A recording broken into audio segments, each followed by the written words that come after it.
খবর বন্ধুগণ, বর্ধমান ঘুরতে আসবেন ভাবছেন? তো স্টেশন থেকে টোটো করে চলে আসুন 108 শিব মন্দিরে। মন্দিরে এসে আপনার জুতো জোড়াগুলিকে জুতো রাখার কাউন্টারে বন্ধক রেখে মন্দিরে ঢুকে যাবেন। মন্দিরে ভেতরে প্রবেশ করতে না করতে দেখতে পাবেন সারি সারি শিব মন্দির। কথায় আছে, মহারানী বিষ্ণুকুমারী বর্ধমানে এই নবাহাটে 108 শিব মন্দির প্রতিষ্ঠান করেন। সেই সময় বর্ধমান সংলগ্ন নবাহাট এলাকায় মহামারী দেখা দিয়েছিল।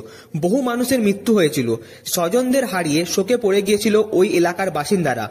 এলাকায় মন্দির গড়ে বাসিন্দাদের ঈশ্বরমুখী করে তাদের শোক ভোলাতে চেয়েছিলেন বর্ধমানের মহারানী মা।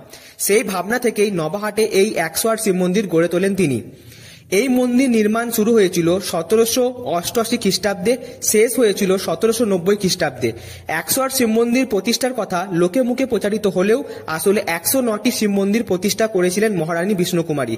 ভিডিওটা এই পর্যন্ত। ভিডিওটা যদি ভালো লাগে থাকে তাহলে লাইক করে দাও আর আড্ডাবাজি চ্যানেলটা সাবস্ক্রাইব করে দাও। বাই।